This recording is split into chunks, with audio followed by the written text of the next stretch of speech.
Graça e paz, irmãos, bom dia. Você trouxe Bíblia? Abre ela, por favor, em Êxodo, capítulo 5, versículo 2. A grandeza do Deus dos Hebreus é o tema da mensagem dessa manhã. Na semana passada nós vimos alguns obstáculos que o povo hebreu teve que enfrentar com relação à sua fé. Nós vimos que Moisés e Arão foram até Faraó, dizendo para Faraó, deixa o meu povo ir. E a gente vai ler a resposta de Faraó novamente, depois nós vamos caminhar por Êxodo e outros livros da Bíblia, lendo alguns versículos. Deus havia dito para Moisés, desde lá de Midian, que não seria fácil libertar o povo do Egito. Ele disse que Faraó faria o quê? Endureceria o seu coração. Daqui a pouco a gente vai falar um pouco mais sobre isso, mas vamos começar por aqui. Faraó respondeu, quem é o Senhor para que eu ouça sua voz e deixe Israel ir? Não conheço o Senhor e não deixarei Israel ir. Que o Senhor abençoe a pregação da sua palavra em nome de Jesus. Amém? É importante, irmãos, entender que por conta do endurecimento do coração de Faraó e dos egípcios, Deus começa a enviar as pragas sobre o Egito. E a praga que Deus envia pega. Diga, a praga que Deus envia pega. E é interessante olhar para a língua hebraica e perceber que a palavra que foi traduzida como praga também poderia ser traduzido como dar golpes e como ferir. Eu coloquei aqui no PowerPoint uma lista das pragas. Dá para projetar, por gentileza? Pois bem, todas as pragas que caíram sobre o Egito. A primeira delas foi a transformação das águas do Nilo em sangue. A segunda foi a praga das rãs. Dá para você ler, não é? Às vezes a gente olha para essas coisas, irmãos, como uma coisa bem distante, porque a gente não experimentou essas coisas, né? Imagine você, irmã, a hora que você chega na sua cozinha, você vai abrir a despensa, o lugar onde ficam os alimentos para você fazer comida, e de repente começa a pular rãs de lá de dentro. Você vai ao seu banheiro, se assenta no seu vaso sanitário, e de repente você sente uma coisa fria em você. Pois bem, você mexeu, olha aqui para mim, você mexeu com as coisas lá para fazer o que você queria comer, e está na hora de colocar no forno, e você abre o forno, e de dentro do forno começa a pular rã. Você vai dormir, e Araçatuba é quente, você resolve ligar o ar-condicionado, e a hora que você liga o ar-condicionado, ele não funciona. Aí teu marido, só para ver o motivo, tem rã lá dentro. Havia rã por todos os lados. Terceira praga, a praga dos piolhos. Você já teve que se coçar bastante? Vamos lá, quarta praga, a praga das moscas. Eu acho que foi aqui que Raul Seixas encontrou inspiração para compor aquela música, Eu Sou a Mosca que Pousou na Sua Sopa. A quinta praga, a praga da pestilência. A sexta praga, a praga das úlceras. A sétima praga, a praga dos granizos. Né? A tempestade veio, relâmpagos, pedras, destruindo completamente a plantação dos egípcios. A oitava praga, a praga dos gafanhotos.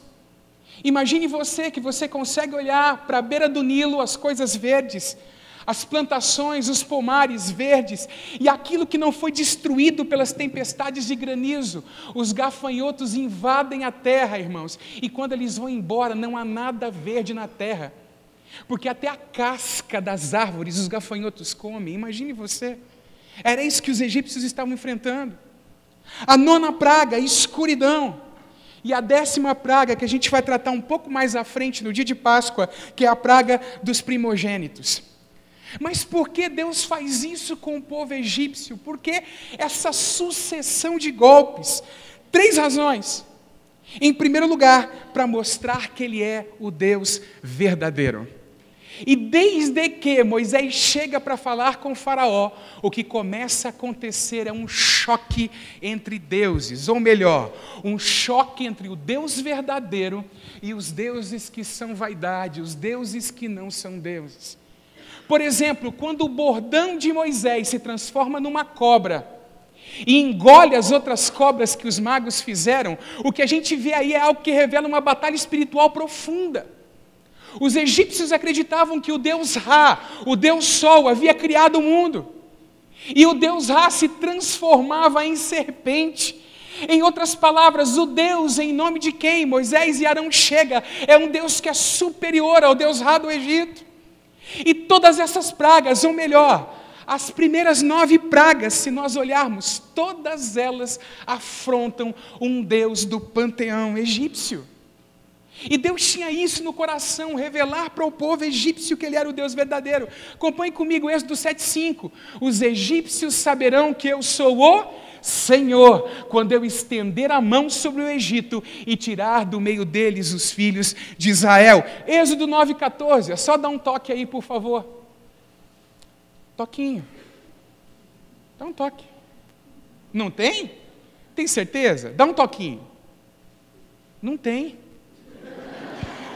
Êxodo 9,14, abre a sua Bíblia lá, por favor.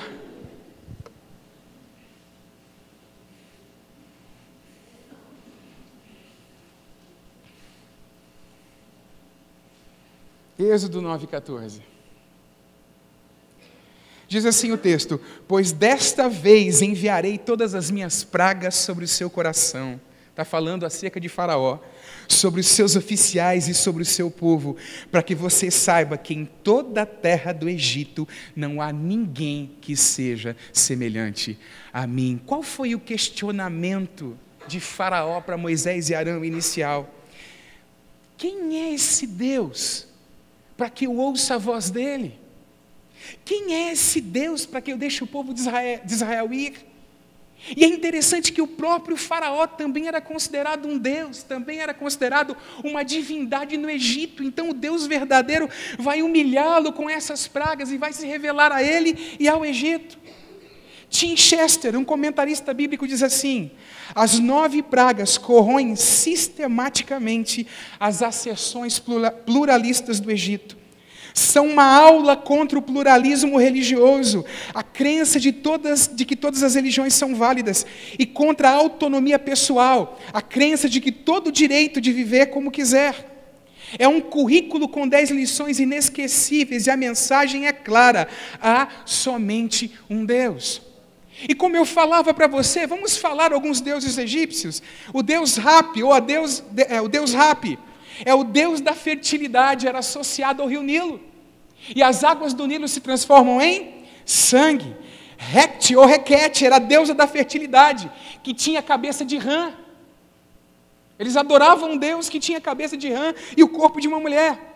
Apis ou Apis era o deus touro, adorado em Mênfis. E os rebanhos, acontece o que com eles? Eles morrem por conta da praga que Deus havia enviado. Na mesma praga, o deus Mineves, que era adorado em Heliópolis, que era um deus touro que era adorado também envergonhado. Hathor era a deusa do amor e tinha uma cabeça de vaca. Sekhmet era a deusa das pragas, que não pôde curar os egípcios quando as pragas de Deus caíam sobre eles. Nut era a deusa do céu, não foi capaz de deter o granizo quando a tempestade caiu sobre o Egito. Ra, o Deus Sol, durante 3 dias não foi capaz de vencer a escuridão que o Deus verdadeiro havia mandado. E o próprio Faraó foi envergonhado pelas pragas que Deus mandou, porque ele era considerado também uma vaidade. E por que Deus faz isso, irmãos? Se você ler o Antigo Testamento, você vai encontrar as palavras futilidade, a palavra falsidade e a palavra vaidade se referindo aos ídolos das nações. Olha o que diz o texto de 1 Crônicas 16, 26. Porque todos os deuses das nações são vaidade. E o que significa vaidade? Vaidade é coisa fútil, coisa vazia, bolha, aquela coisa que estoura. Você faz, daqui a pouco estoura. Os deuses das nações são vaidade, porque há um único Deus verdadeiro, e Deus vai se revelar para Israel assim. O Shema, que todo israelita pronunciava, dizia assim: escute Israel, o Senhor nosso Deus é o único Senhor. Nós vivemos em um tempo em que a pluralidade religiosa, uma tolerância imensa é dita que é para ter com as pessoas, está certo. A gente tem que respeitar a escolha das pessoas. Mas como cristãos, irmãos, nós precisamos dizer que há um Deus verdadeiro, que fez os céus e a terra, E o seu mediador é um só, e o nome dele é Jesus Cristo. Continuarmos levantando essa bandeira, que só Cristo salva, que o nosso Deus é o Deus verdadeiro. É isso que Deus queria ensinar, a primeira lição que Deus queria ensinar no Egito. Talvez alguém vai dizer, nossa, você cristão é muito exclusivista. Mas, amados, a Bíblia é exclusivista. Jesus disse, eu sou o caminho, a verdade e a vida. Jesus usou um artigo definido, o caminho. Ele não disse que era um dos caminhos para se chegar até Deus. Amém? Deus existe, nós podemos nos achegar a Ele através de um mediador chamado Jesus Cristo. Amém? A segunda lição que as pragas ensinam é que o Senhor é o santo juiz. Olha o que diz o texto de Êxodo 7:4. Faraó não vai ouvir vocês, e eu porei a mão sobre o Egito, e farei sair os meus exércitos, o meu povo, os filhos de Israel da terra do Egito, com grandes manifestações de... Vamos ler o que está aí em caixa alta? Grandes manifestações de juízo. Digo, Deus do Evangelho é um Deus de juízo. Você quer ver só? Abra, por favor, a sua Bíblia em Atos 24.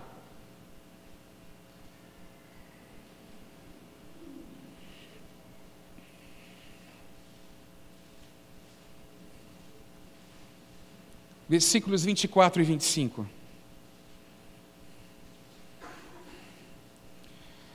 Postei ontem à noite nas redes sociais, das quais ficarei ausente 40 dias a partir de amanhã, que juízo é algo implícito dentro da mensagem do Evangelho. A gente cantou aqui que ninguém nos ama mais do que Jesus, verdade? É verdade ou não é? É verdade. Mas há um juízo que virá sobre aqueles que fecham os seus ouvidos para a pregação do Evangelho. Para aqueles que, embora ouçam a palavra de Deus, se recusam a se converter ao Deus verdadeiro, virá um juízo sobre eles. É isso que as Escrituras nos ensinam.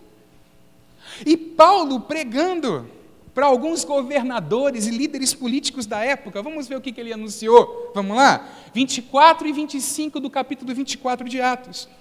Passados alguns dias, Félix veio com Drusila, sua mulher que era judia. Mandou chamar Paulo e passou a ouvi-lo a respeito do quê? Da fé em Cristo Jesus. Quando Paulo começou a falar sobre a justiça, o domínio próprio e o juízo vindouro, Félix ficou amedrontado. Paulo anunciava o evangelho completo. Paulo anunciava que viria um juízo e que os homens precisavam se dobrar a Cristo, se dobrar ao Deus verdadeiro. E esse último juízo virá. Nós temos um livro que fala a respeito desses juízos, não é verdade? O livro de Apocalipse. Quem já leu no livro de Apocalipse, irmãos, os 7 selos, as 7 trombetas e as 7 taças? Quem já viu? Esse livro, esses 7 selos, trombetas e taças, falam do último grande período de milagres que o Senhor enviará sobre o nosso século, que são os seus juízos. E quando a gente olha para as Escrituras, a gente percebe uma progressão nesses juízos. Quando chegam as taças, os juízos são mais difíceis. E quais são esses juízos? Vamos lá, tem chagas malignas, tem calor abrasador do sol. Quem acha que Araçatuba tem sol quente? Quem sente na pele, eu tenho pele branca, eu sou branquelo. Aliás, essa semana eu escutei um negócio interessante. Tem um irmão da nossa igreja que é casado com uma mulher que também é branca, ele é bem branco. Ele falou, olha, a gente está pensando em ter um queijo, né? Queijo? Ele falou, porque quando 2 brancos têm um filho, não tem filho, tem queijo, né? Mas voltando aqui, vamos lá. Quem acha que o sol é quente? Levanta a mão. Fere, não é? Agora o sol se tornará adversário, calor abrasador do sol naquele tempo, terremotos, chuva de granizo cujas pedras pesam 1 talento. Quanto pesa 1 talento, pastor? Pois bem, no mínimo 35 quilos. Granizo de 35 quilos caindo do céu. Ou meteoritos, não sei o que, mas vai cair, vai chover. Vamos lá, água doce, 1/3 da água doce envenenada, 1/3 da vegetação destruída. Nós encontramos tudo isso no livro de Apocalipse. Tem gente que diz assim, ler Apocalipse dá medo. Eu não gosto de ler Apocalipse. parece aqueles gafanhotos de armadura, né? Aquele negócio, uma coisa, me dá um medo, olha aqui para mim. Você está em Cristo? Daqui a pouco a gente vai ver por que você não precisa temer, amém? Então, Deus, o nosso Deus é um Deus de juízo e há um juízo vindouro. Se a gente for construir toda a questão da temática do juízo de Deus, é interessante a gente ler Salmos 7, 11 e 12, vamos lá.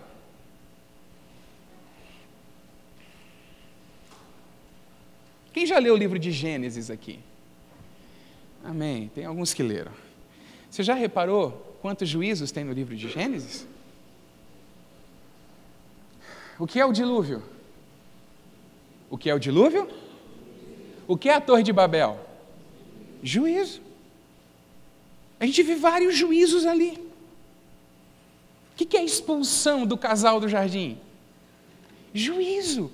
O Deus que nos ama e que enviou seu Filho para morrer pelos nossos pecados, também é um Deus que julga os homens quando os homens se recusam a arrepender-se. Esse Deus que é amor é um Deus que também se ira, e é um Deus que fica irado todos os dias. Já leu isso na Bíblia? E por que Deus fica irado todos os dias? Porque Ele tem bipolaridade? Não, é porque os homens insistem em pecar todos os dias, voltando as costas para Ele. Olha o que diz o Salmo 7, versículos 11 e 12. Deus é justo juiz, Deus que sente indignação, dependendo da tua versão, Deus que se ira todos os dias. Se alguém não se converter, Deus afiará sua espada, já armou e deixou pronto o seu arco. O texto revela claramente para nós que esse Deus de amor também é um Deus que julga aqueles que não se colocam debaixo da sua vontade, do seu querer. Quantos entendem o que eu estou falando aqui nessa manhã? Amados, não pode haver, a gente não pode pegar um atributo de Deus e exaltá-lo acima de todos os outros atributos. Cada um dos atributos revela a glória do Senhor. Amém, queridos? Nós precisamos entender isso. Ele ama, mas Ele julga. Vamos lá, vamos continuar. E o que leva então os homens ao julgamento, a experimentarem o julgamento? Se alguém não se converter. A gente viu a Thalita falando dos ninivitas aqui, enquanto ela dirigiu o louvor. Quem eram os ninivitas? Os ninivitas eram conhecidos por fazer montão com a cabeça dos povos a quem eles invadiam e matavam. Eles cortavam a cabeça e jogavam para fazer um montão. Era um povo extremamente cruel nas suas práticas. Aí Deus manda Jonas. Jonas está popular lá em casa, porque o Bernardo gosta de uma musiquinha que fala de Jonas, então, né, a gente já veio cantando hoje para a igreja a música a respeito de Jonas, que Jonas era um pregador e é onde mandava o Senhor, não é verdade? Aí ele resolveu desobedecer. Jonas vai. Um profeta que precisava de um coração mais quebrantado, a gente vê isso.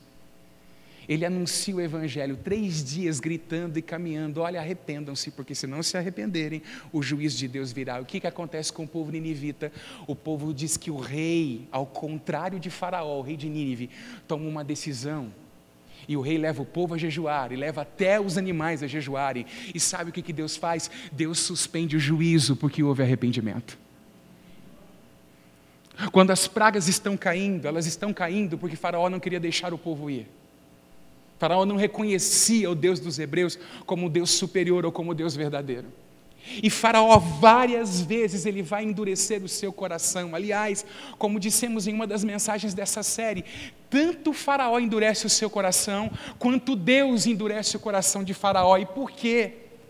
Porque alguém, se avisado por Deus sistematicamente, vez após outra, recusa-se a se arrepender, recusa-se a voltar ao Senhor, Deus envia como maldição a dureza de coração para essa pessoa. É como se Deus tirasse a mão e deixasse essa pessoa experimentar a dureza de coração. Onde que está isso? Vamos lá, abre a tua Bíblia em Lamentações, capítulo 3, versículo 65. Lamentações, essa não tem, né? Lamentações, capítulo 3, versículo 65.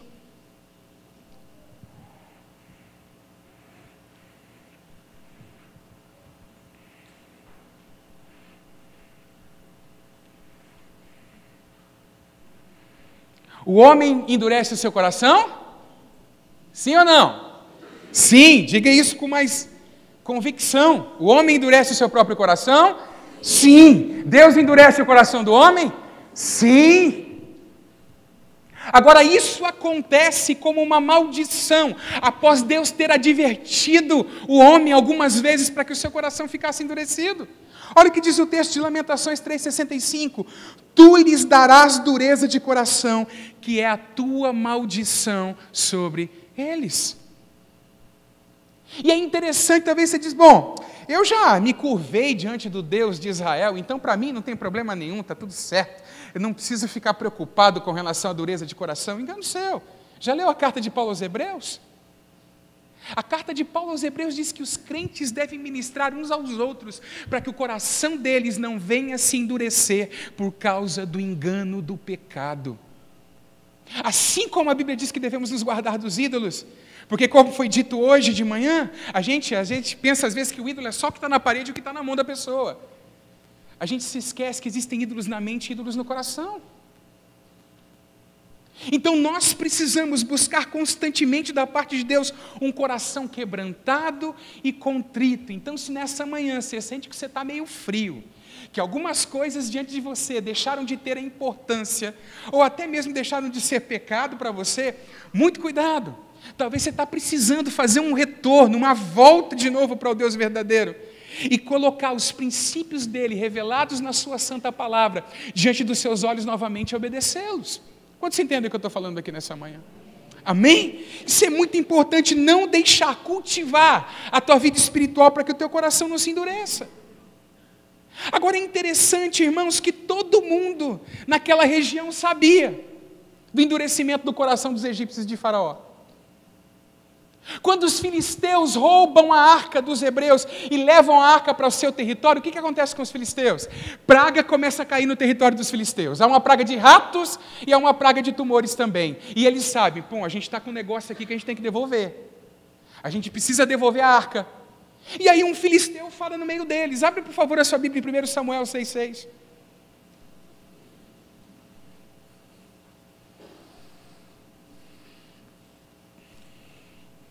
Porque talvez você desavisado e falou, nossa, o coração do faraó endureceu, o povo todo sofreu.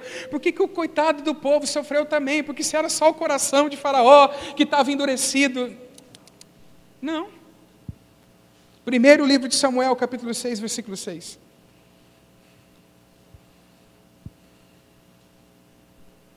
Há uma pergunta falando para o povo que ia devolver a arca porque estava sob juízo de Deus também.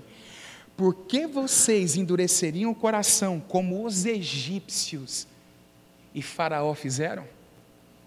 Tanto Faraó como os egípcios endureceram o seu coração. E o juízo de Deus vem, porque o coração está o quê? Está fechado, se recusa a se arrepender. Amém, queridos? Então, duas coisas que a gente já viu que as pragas revelam. A primeira delas qual é? Que o Senhor é o Deus verdadeiro. E a segunda delas é: o Senhor é o santo juiz, Ele julgará a terra. E terceiro, as pragas nos revelam porque o Senhor, melhor dizendo, que o Senhor é o bondoso Salvador. E como que as pragas revelam que o Senhor é o bondoso Salvador? Começam as pragas sobre o Egito.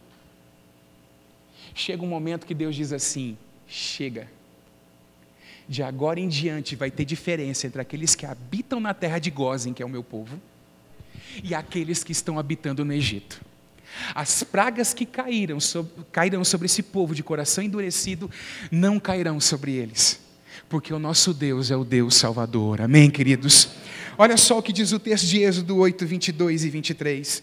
Naquele dia separarei a terra de Gósen, onde mora o meu povo, para que nela não haja enxames de moscas, e você saiba que eu sou o Senhor no meio desta terra.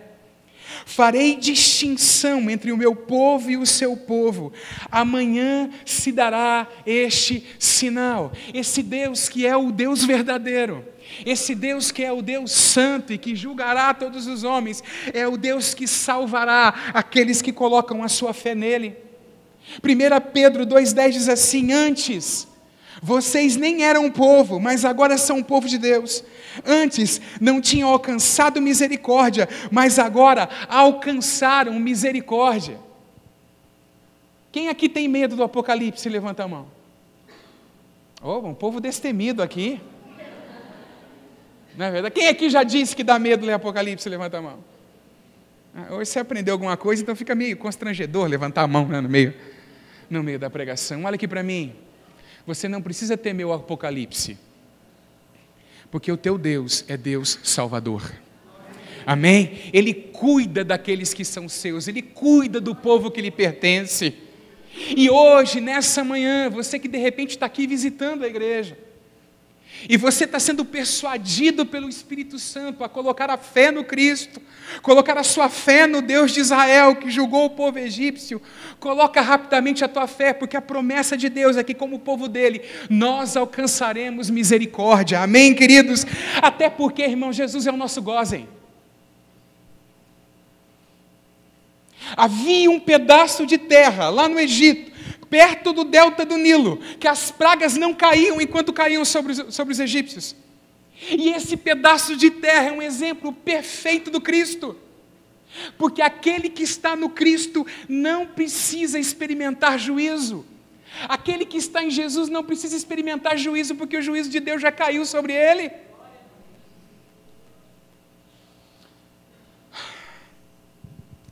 Vamos pregar o Evangelho.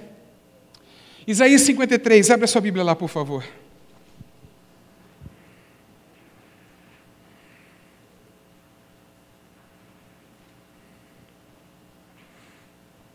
O mais popular de todos os versículos aqui de Isaías 53 é o que ele levou sobre si as nossas enfermidades, não é?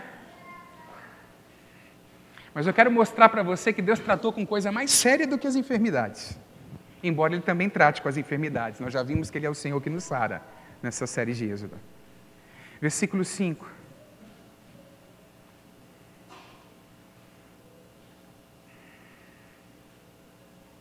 Mas Ele foi ferido pelas nossas transgressões e moído pelas nossas iniquidades. O castigo que nos traz a paz estava sobre Ele, pelas suas pisaduras fomos sarados. Vamos lá, versículo de número 10. Todavia, ao Senhor, Deus Pai, agradou moê-lo, fazendo-o enfermar, quando a sua alma se puser por expiação do pecado. Verá a sua posteridade, prolongará os seus dias, e o bom prazer do Senhor prosperará na sua mão. Embora já tenha dito aqui, eu preciso dizer de novo. Quando Cristo está dependurado na cruz, a ira do Pai, por causa dos nossos pecados, cai completamente sobre Ele. Quando eu vou dar aula de discipulado, geralmente eu digo assim: qual é o lugar mais seguro para se estar em uma floresta que está pegando fogo? E aí eu costumo dizer, se de alguma forma nós pudéssemos atravessar o fogo para o lado onde o fogo já passou, lá seria o lugar mais seguro para se estar, porque lá o fogo já passou. Quando um cristão coloca a sua fé, ou quando alguém coloca a sua fé em Cristo e se torna um cristão, na verdade, sabe o que ele está fazendo? Ele está correndo para o lugar onde o fogo do juízo de Deus já passou. E porque o fogo do juízo de Deus já passou por lá, nós não precisamos experimentar o juízo do Senhor sobre a nossa vida. Quantos entendem o que eu estou dizendo nessa manhã? Não precisamos. Jesus é o nosso gozem. Em Jesus nós estamos protegidos. Amados, nós temos visto as notícias dos nossos dias falando acerca do Covid-19. A doença que essa nova mutação desse coronavírus traz. E é óbvio, aqui eu não estou defendendo que nós não temos que tomar precaução, que a gente não tem que ter uma máscara se a coisa virar uma epidemia, que a gente não tem que usar álcool, não é nada disso. A gente tem que fazer todas essas coisas, mas escute, o nosso Deus é poderoso para nos livrar das pragas que caem sobre a humanidade. E digo mais, se Ele não nos livrar das, Ele nos livrará nas. Ele é poderoso para poupar as nossas vidas se nós nos contaminarmos com alguma coisa dessas.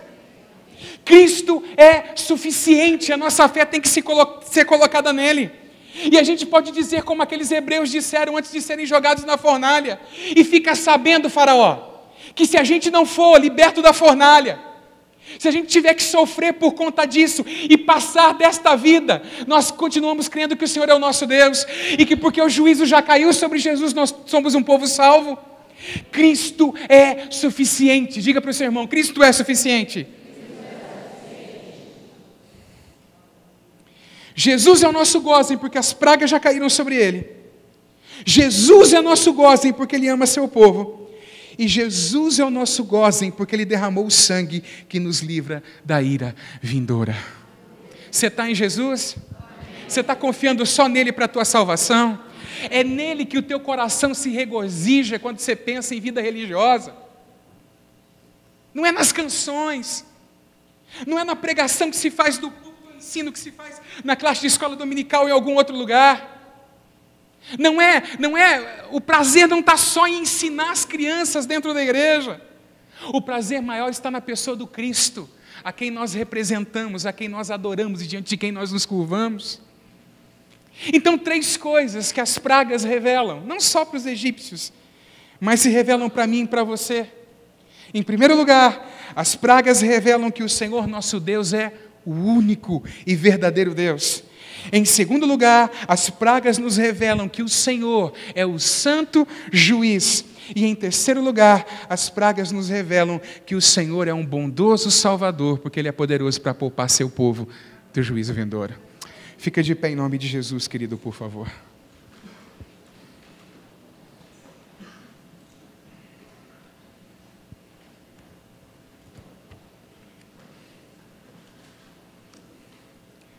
O Deus dos hebreus é grande, mais grande do que todos os outros deuses dos povos e das outras nações.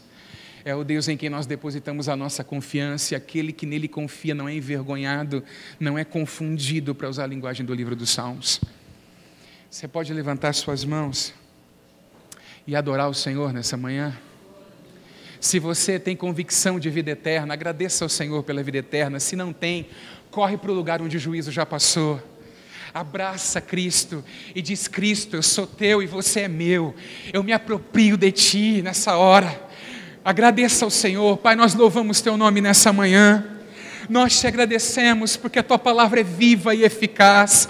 Nós te louvamos, ó Deus amado, porque o nosso coração se enche de ousadia e de fé.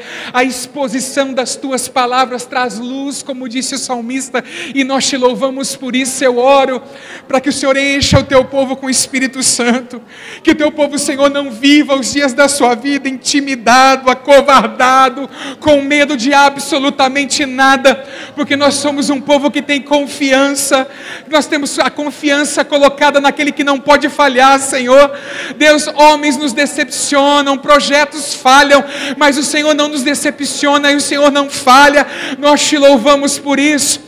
Que nessa manhã venha a tua proteção sobre a tua igreja, sobre o teu povo, venha a tua proteção sobre a nação brasileira, Senhor.